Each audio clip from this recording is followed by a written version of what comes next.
जय हिंद। आज हम लोग निर्देशांक ज्यामिति का टाइप 5 में क्वेश्चन को देखेंगे और इस टाइप से बोर्ड एग्जाम में 1 से 2 क्वेश्चन आपको देखने को मिलेगा। पहला क्वेश्चन 1 से 2 तो ऑब्जेक्टिव में आ जाएगा और एक क्वेश्चन आ जाएगा 2 नंबर का। टाइप 5 में हम लोगों को पढ़ना है, टाइप 5 में हम लोगों को पढ़ना है त्रिभुज का क्षेत्रफल। क्या पढ़ना है? त्रिभुज का क्षेत्रफल। तो त्रिभुज का जो क्षेत्रफल होता है ये होता है 1/2 into x1 y2 minus y3 plus x2 y3 minus y1 plus x3 y1 minus y2।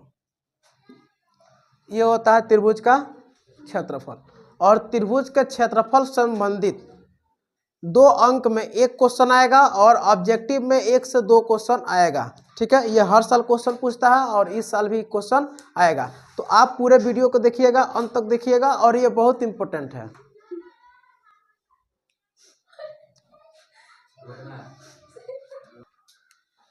यह है त्रिभुज का क्षेत्रफल और त्रिभुज के क्षेत्रफल संबंधित आपको 3 से 4 नंबर का क्वेश्चन देखने को मिलेगा। एक क्वेश्चन आपको 2 नंबर का आ जाएगा और ऑब्जेक्टिव में 1 से 2 क्वेश्चन आपको त्रिभुज के क्षेत्रफल संबंधी क्वेश्चन देखने को मिलेगा। सबसे बड़ी दिक्कत होता है इसको याद कैसे करें। तो आपको हम एक बात बता देते हैं, आप सबसे बढ़िया है कि एक त्रिभुज बना लीजिए और इस त्रिभुज का जो निर्देशांक है, आप निर्देशांक जो है कहीं से स्टार्ट कर सकते हैं। अगर यहाँ से अगर आप x1 y1 इसका निर्देशांक मानते हैं तो ये हो जाएगा x2 y2 हो जाएगा और ये हो जाएगा x3 y3। ये त्रिभुज हो गया। ठीक है, अब आपको सबसे सरल तरीके से हम बता देते हैं, सबसे आसान तरीके से बताते हैं कि त्रिभुज का क्षेत्रफल अगर आप भूल जाते हैं तो कैसे बनाएंगे। सबसे पहले आप त्रिभुज बना लीजिएगा। निर्देशांक कहीं से स्टार्ट कर सकते हैं, x1 y1 यहाँ से स्टार्ट कर सकते हैं या यहाँ से स्टार्ट कर सकते हैं। अब देखिए, आप सबसे पहले x1 जो है ये सीधा रहेगा। x1 क्या है? सीधा, यानी x1 x2 और y3 ये सीधा रहेगा। ठीक है, अब आपको देखिए y2 से चलना है। कहाँ से चलना है? y2 से। y2 से कहाँ जाइएगा? 3 के पास। ये हो जाएगा y2 से y3। पहला स्टेप में आपको चलना y2 से y3। ठीक है, अब दूसरा बात क्या करना है, y2 में से y3 घटाइएगा, फिर y3 से फिर कहाँ जाइए? y1 के पास। यानी आपको दूसरे स्टेप में कहाँ जाना है? y3 से y1। और तीसरे स्टेप में क्या करना है? y1 से y2। ये तीसरे स्टेप में आपको याद रखना। ऐसे आप फिगर बना लेंगे और आसानी से फॉर्मूले को बना लेंगे। देखिए, अगर आप चलते हैं y2 से y3 तो y2 माइनस y3, फिर देखिए y3 क्या है? y1 है। y3 में से y1 को घटा दीजिए और फिर देखिए y1 में से किसको घटाया गया है? y1 में से y2। तो आप इस डायग्राम के माध्यम से फॉर्मूला आसानी से लिख सकते हैं या जब आपको नहीं याद आए तो बना सकते हैं। अब हम लोग देखेंगे क्वेश्चन। ठीक है, सबसे पहले इसमें हम लोग ऑब्जेक्टिव क्वेश्चन देखेंगे।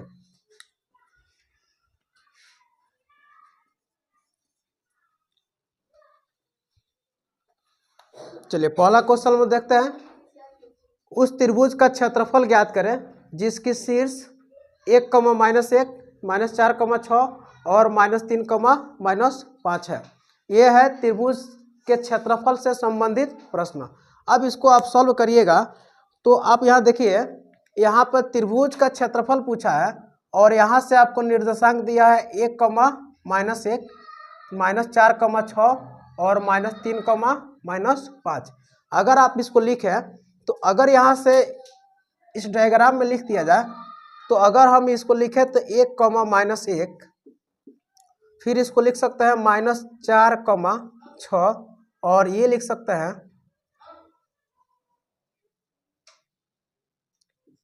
-3, -5। ये त्रिभुज का निर्देशांक हो गया।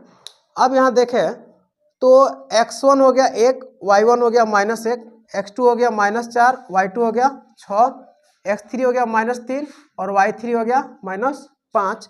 अब देखिए, अगर यहाँ पे आप लिखे त्रिभुज का क्षेत्रफल आप लिखेंगे 1/2 x1 y2 minus y3 plus x2 y3 minus y1 plus x3 y1 minus y2। ये सूत्र होता है, ये फॉर्मूला होता है। अब इसका जब मान रखेंगे 1/2, x1 का बात किया जाए तो x1 कितना मिला आपको, 1 मिला, 1 रखिए। y2 आप देखें तो ये हो गया 6, तो y2 की जगह पर कितना रखेंगे 6। अब माइनस y3 कितना है -5, तो ये हो गया -5, ठीक है। अब देखिए x2 कितना मेरे पास है, x2 है -4, तो यहाँ एक छोटा ब्रैकेट लगा देंगे। और y3 कितना है -5, तो हो गया -5, और माइनस y1 कितना है -1, अब प्लस x3 कितना है -3, y1 माइनस y2। y1 अब देखिए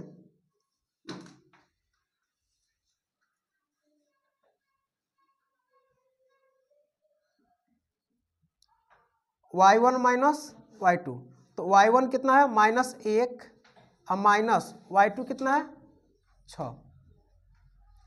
अब इसको जब सॉल्व करेंगे तो यहाँ देखें 1/2 माइनस माइनस प्लस हो जाएगा, 6 में 5 जोड़ेंगे तो हो जाएगा, इसको एक बार लिख देते हैं 6 + 5, और ये बाहर 1 है, और यहाँ प्लस है तो प्लस -4, ये हो गया -5, माइनस माइनस प्लस हो जाएगा तो +1 हो जाएगा, फिर है प्लस -3, और ये दोनों जुट जाएगा तो -1 -6, ये हो जाएगा -7।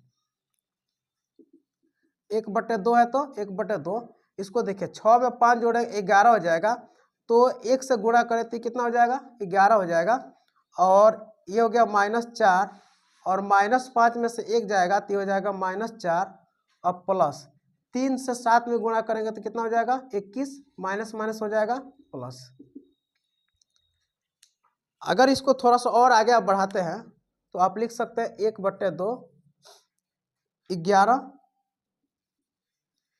और 4 से 4 में गुणा करिएगा तो हो जाएगा 16, और माइनस माइनस प्लस हो जाएगा, और फिर इधर कितना है प्लस में 21। देखिए अगर इसको जोड़ते हैं तो ये हो गया 1 6 7 1 8 हो जाएगा, और 2 1 3 1 4, ये हो गया 48, और बटे में कितना हो जाएगा 2। अगर 2 से 48 काटे तो कितना हो जाएगा 24, तो ये हो जाएगा 24। और इसका अगर मात्रक लिखें तो लिख सकते हैं वर्ग मात्रा।